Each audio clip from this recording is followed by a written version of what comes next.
Can you discuss what the motion for dismissal discussed about their continuing investigation towards possibly finding a body? First, I want to say that Mr. Morphew not only was presumed innocent and still is presumed innocent, he is innocent. And these charges were false from the beginning. The affidavit that was filed in this case was egregious and wrong and had so many misstatements that carried it through to a preliminary hearing where more lies and perjury were committed in order to get Mr. Morphew wrongfully convicted. Now we know today from the motion to dismiss that was filed by Ms. Stanley in her office that the reason why they're dismissing it is because now they believe that they need to find a body in order to proceed with any kind of charge against somebody who might be responsible for her disappearance.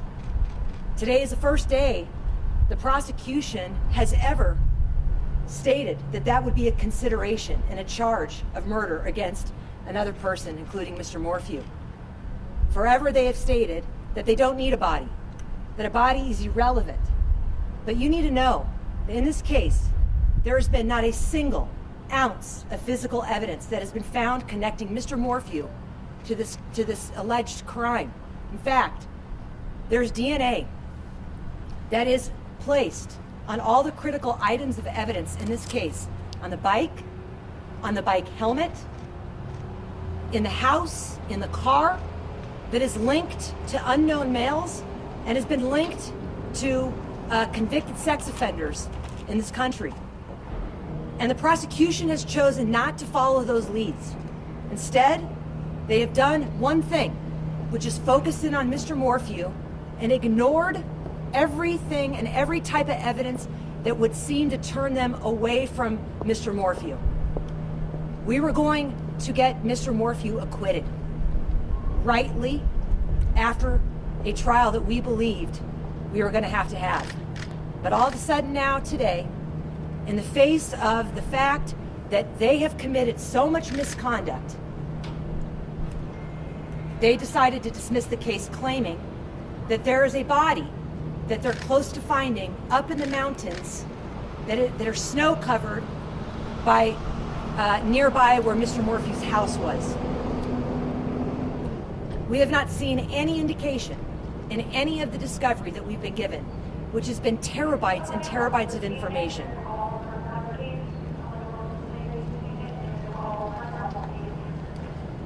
What was Barry's reaction and the daughter's reaction when they heard this news? Barry and his daughters are relieved, but they're sad because they too want to know where Suzanne Morphew is.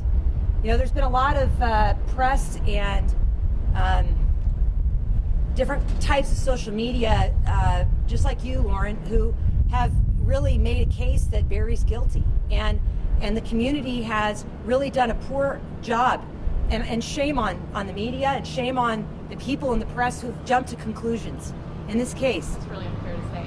It's not unfair to say, Lauren Sharp. You were participating in the fact that this community was actually believed wrongfully that Mr. Morphew is guilty when there's not even an ounce of evidence against him. And this case was moved from Chaffee County because partly of what you did in this case, you and Miss Stanley did in this case, in order to prejudice the jurors that potentially would have been sad. In the courtroom. Okay? This right now, we are dealing with a family that is grieving the missing mother and their wife. Barry Morphew loves Suzanne Morphew. He loves her and he misses her and he wants to know where Suzanne Morphew is. It's a big question mark. It's a big question mark. Definitely, there was not any evidence, even close to convicting him of murder of his wife. Instead, what their evidence is that she could have left and or she could have been abducted. And the evidence is way stronger for both of those possibilities than anything far from Mr. Morphew having the ability to murder his loving wife that he had for 30 years. I am. I believe that if we had had a trial, the community, the people who have been searching for Suzanne, the critics, the suspects, would have seen the truth. They would have seen the truth in this case that was starting to eke out as we were doing and filing different kinds of motions and having hearings in this case. And now we've lost that ability to present the truth. That's what the courtroom is for, the truth. Everything outside of the courtroom is suspicion, is guessing, is conjecture, hunches, and that's pretty much where this community is sitting right now. The community wrongfully is going to believe that Barry just got away with murder. But you know what was about to happen? The prosecution was manufacturing a murder case. You've seen shows called Making a Murderer? That's what was happening here in this courtroom. They were making a murderer. Prosecutorial abuse has never been seen this widespread in my entire career of 30 years. These prosecutors have committed so much misconduct, and they're trying to escape it by filing a motion to dismiss in order to escape from all of that, and hopefully that maybe some other judge will allow them to refile it and ignore and put all this behind the curtain. It's not going to happen. The Morphews right now are going to live their life and grieve their missing mother and their missing wife.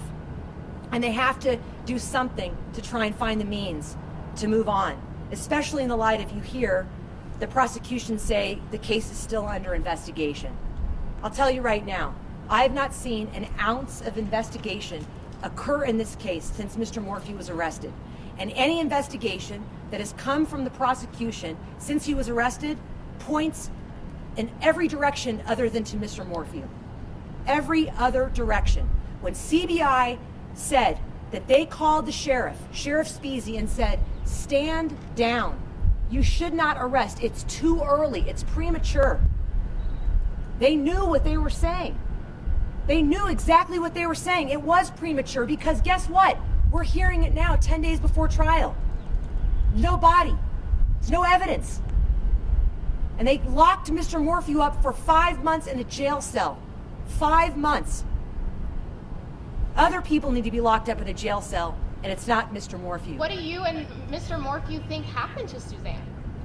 You know what? Because the investigation only pointed to the direction of Mr. Morphew, we don't know. Because law enforcement took absolutely zero steps to actually find out what happened to her. You know, searching Mr. Morphew's 5-mile radius of his residence turned out to be nothing. 70,000 hours, man-hours to try and find her. Can't find her.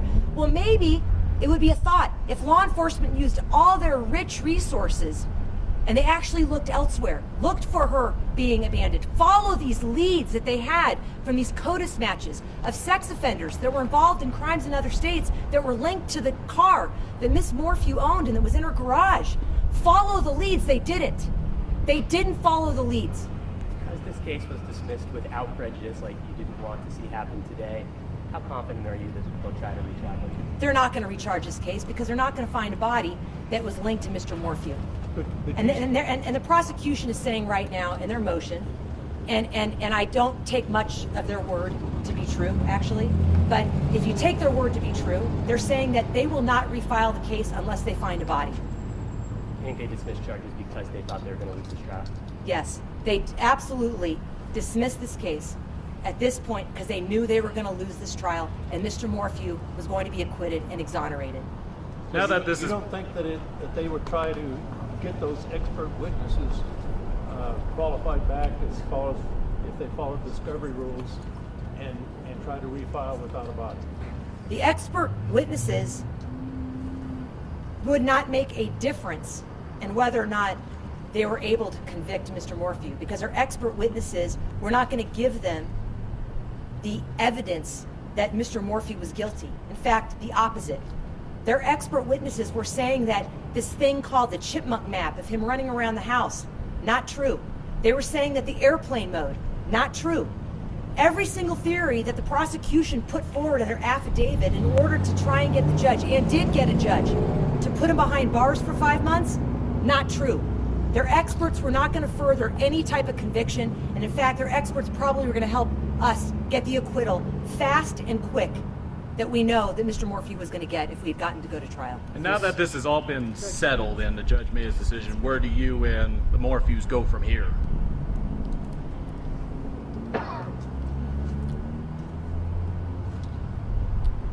You know, I know that the Morphews have been under so much, the Morphews have been under so much stress and pain and agony over the last 2 years with the spotlight on them. And I don't have an answer to where we all go from here. I will tell you where I'm going to go from here. I'm going to do something about prosecutorial abuse in this state and in this country. They get away with doing what they did in this case over and over again, which is why they continue to do it. And you know, in this case, they did it on such a high-profile case with this team that had to catch every single time that they lied and made misstatements. People who are represented by the Public Defender's Office don't have the luxury of the resources that Mr. Morphew was able to put forward. And so we wonder how many innocent people, how many wrongfully convicted people has the 11th Judicial District put behind bars based on the conduct that we're seeing in this case with this spotlight that it was. So my intent is to change the way that people perceive prosecutors who are peace officers. They're law enforcement officers, and they're held to a higher standard. And they certainly didn't show it here. District Attorney Linda Stanley hasn't been in court in months. She was the one who was speaking in front of the microphones about a year ago when Barry was first arrested. Did it surprise you that this was the first time that she was in court in months when she was dismissing charges? Yeah, frankly, it did surprise me that this was the first time I've seen Ms. Stanley in court, other than the 2 other times. So Ms. Stanley was in front of cameras just like this at the press conference, making unethical statements that she should not have been making, that the court issued a gag order on her in October of 2021 as a result of. Then we see Ms. Stanley for a second time in the preliminary hearing asking some questions of Alex Walker in the preliminary hearing. And then the third time that we see Linda Stanley, the only other time, was when we subpoenaed the elected district attorney to a hearing questioning whether or not she knew that the arrest was premature. And Ms. Stanley did not quash the subpoena. Any other district attorney in the entire country is not going to just get a subpoena from a defense lawyer and stroll up to the witness stand and testify under oath. But Ms. Stanley did because she's brazen about this case and about her wrong beliefs about it, and seems to be so doggedly, honestly, ignorant about the case that she had. And when she testified, Ms. Stanley said under oath, the reason I fired Joe Cahill, who they've thrown under the bus and ruined his life, this individual who was the lead investigator in the Morphew case from day one, she said, the reason I fired she didn't use the word fired, but she said the reason why I wanted him let go and off this case was because he didn't follow the script that Mark Hurlburt gave him regarding the CODIS match, regarding this unknown male sex offender that was the DNA that was found on Suzanne Morphew's car. That's the only time, 3 times that we've seen Miss Stanley. And then today, yes, I was extremely surprised that she came in, and she came in, and this actually follows a communication I was having with Mr. Hurlburt about the missing discovery in this case, where I emailed both him and Miss Stanley. And this is in the pleadings. It's an exhibit in the pleadings. It's actually attached to D73 Exhibit 1, where I include her asking where is the raw data from the cell phone towers. And the response that Mark Hurlburt gave me was, why are you including Linda Stanley in these emails? She has nothing to do with this. Why are you including her? So I actually said, well, I'm surprised you're asking me, because she was doing a press conference. She's at the preliminary hearing. Her name is on the affidavit to arrest. She's the one that wanted this arrest of this man. She came to the preliminary hearing. She's the one that's in charge of the entire case, and yet now You don't want me to email her and involve her in the discovery issues that she's responsible for? That was shocking. So those are the 4 times that I've actually had any kind of interaction with Ms. Stanley. Did you know this was coming today? You know, I didn't know a dismissal was coming today, although the writing was on the wall as a result of the judge's absolutely very conservative findings. Honestly, the judge should have dismissed this case. I don't fault the judge. The judge didn't find there to be willful pattern. He found there to be a pattern of neglect and reckless conduct. But we believe today we had more information, more discovery violations that we believe the judge would have been able to find willful misconduct and dismiss the case. So I'm not surprised in that the way that the case had landed, that they had to dismiss the case they believed that evidence was so critical to them, and they stated that it was critical to them. I'm just surprised it happened today. You say that there's no evidence in the case that points to Mr. Morphew. How would you classify the needle sheath that was found in the dryer and the text message from Suzanne's phone that said she That's great. I'm going to talk about the needle sheath. So the needle sheath, we don't know where that needle sheath came from. We don't know what it was used for. We don't know if it was used for Suzanne Morphew's port that she had, because she had a port as a result of her chemo. We don't know if that needle sheath was used because Mr. Morphew is diabetic. We don't know what that needle sheath came from. But we do know a few things. That needle sheath didn't have Mr. Morphew's DNA on it. That's what it didn't have on it. It had other people's DNA on it, including law enforcement officers. So we know it wasn't cleansed in some way. So it had, and it was just lying at the bottom of a dryer drum with a bunch of other clothes and sheets. It wasn't, in a pair of shorts that were Mr. Morphew's as he's walking around and had his DNA all over it. And or Miss Morphew's DNA, for the matter. It didn't have her DNA on it either. So that's how I explain this red herring that the prosecution tried to use as a method to get everyone excited about how he could have murdered her, because there's no blood anywhere. So how could he have done it without any blood? So they allegedly found this needle sheath that was conveniently there 10 days after they had searched the entire dryer. The whole dryer was searched, photographed, swabbed, everything. And 10 days later, it was an aha moment. We played in the preliminary hearing where the police officer finds this needle sheath and you hear it drop, clink, clink, clink, clink, clink.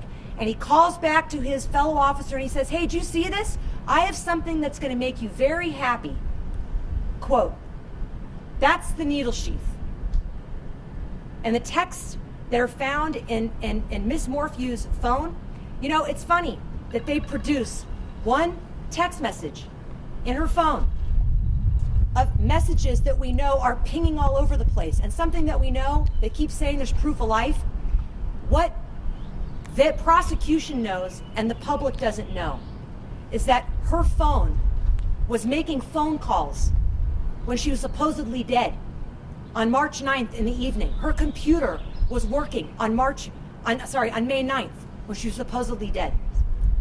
So the evidence that has been revealed through the affidavit is incorrect and false. So that's what I think of those 2 evidentiary items. How many people are on your team, do you say?